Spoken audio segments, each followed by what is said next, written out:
여러분은 블록체인이 무엇인지 아시나요?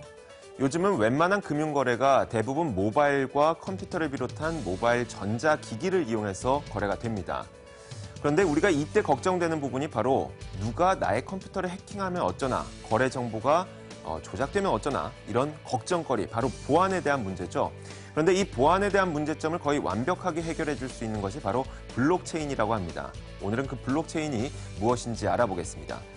블록체인이라고 하는 것은 하나의 거래 정보를 그 시스템 안에 있는 모든 사람이 공유를 하게 되는 것, 그것이 바로 블록체인입니다. 지금 당장 이해가 되지 않아도 좋습니다. 잠시 후에 이야기를 더 듣다 보면 무엇인지 알게 됩니다. 그럼 이 블록체인이라는 것은 어떻게 생겨나게 됐을까요? 사실 비트코인이 개발되면서 비트코인이라고 하는 가상통화는 주요 발행 주체가 존재하지 않습니다. 발행하는 은행이나 이런 것들이 존재하지 않죠. 그렇다 보니까 이 비트코인을 거래할 때 완벽하게 보안을 지켜줄 수 있는 방법이 필요했습니다. 그래서 이 블록체인이라는 시스템을 고안을 하게 된 것이죠.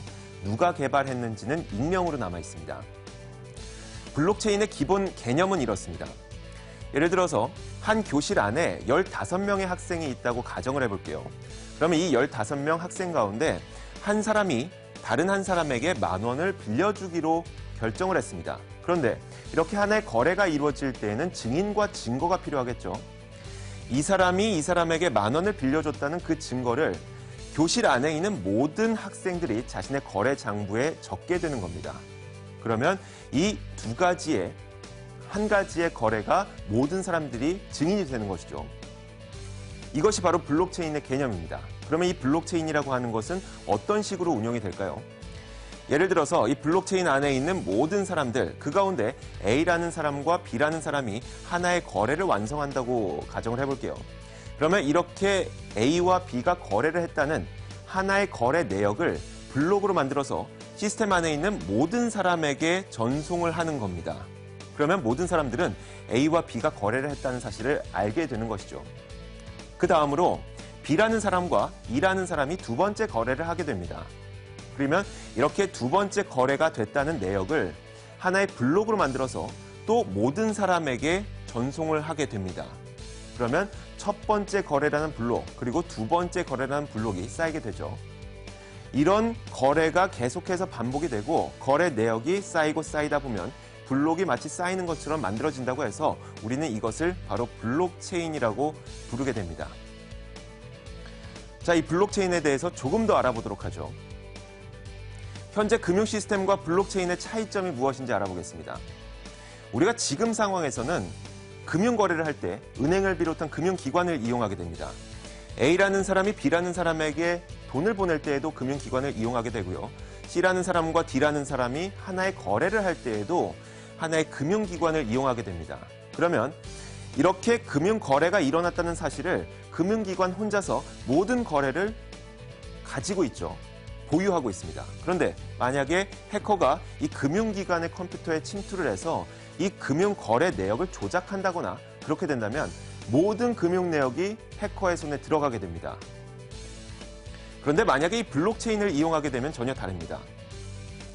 A라는 사람의 거래 정보, 그리고 B라는 사람의 거래 정보, 이 모든 정보를 H, C, D, E 모든 사람들이 갖고 있게 되죠. 해커가 침투를 해서 거래 정보를 조작을 하고 싶다고 하더라도 A라는 한 사람의 거래 정보만 조작해서는 알 수가 없습니다. 왜냐하면 모든 사람들이 똑같은 거래 내역을 갖고 있기 때문이죠. 만약에 해커가 이 시스템에 침투해서 거래 내역을 조작하고자 한다면 모든 사람들의 컴퓨터에 침투를 해야 됩니다. 10,000명이면 10,000명, 10만 명이면 10만 명, 이 모든 사람들의 컴퓨터에 침투해서 이 모든 거래 내역을 조작해야 되기 때문에 거의 불가능하다는 것입니다. 여기에서 블록체인의 특징이 나오게 되는데요. 모든 사람들의 컴퓨터에 침투해야 되기 때문에 해킹이 거의 불가능하다는 특성을 갖게 되고요. 거래 시스템을 유지하거나 보수할 필요가 없습니다. 지금까지는 한 은행이 거래 내역을 모두 보관하고 있었기 때문에 그 거래 내역을 보관할 수 있는 설비가 필요했고요. 그것을 유지하고 보수할 수 있는 비용이 필요했습니다. 그리고 거래 내역을 저장해야 되는 비용도 필요했죠. 이런 비용까지 사라지다 보니까 금융 소비자들의 비용도 줄어들게 됩니다. 그리고 조금 전 이야기를 했던 것처럼 한 사람의 거래 내역이 틀리다고 하더라도 다른 사람들이 모두 증거 자료를 갖고 있기 때문에 한 사람의 거래 내역이 틀렸다는 것을 확보를 할 수가 있게 됩니다.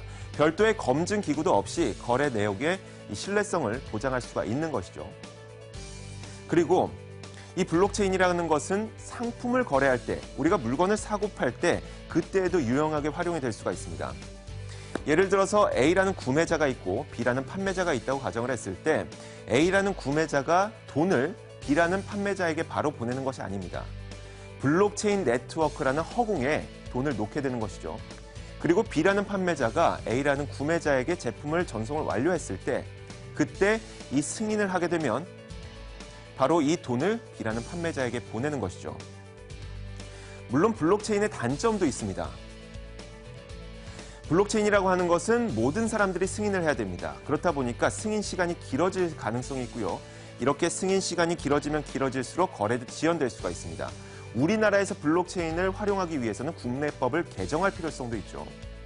하지만 이런 여러 가지 장애물이 있음에도 불구하고 우리나라에서뿐만 아니라 전 세계적으로 블록체인의 장점을 활용할 방안을 고민하고 있습니다.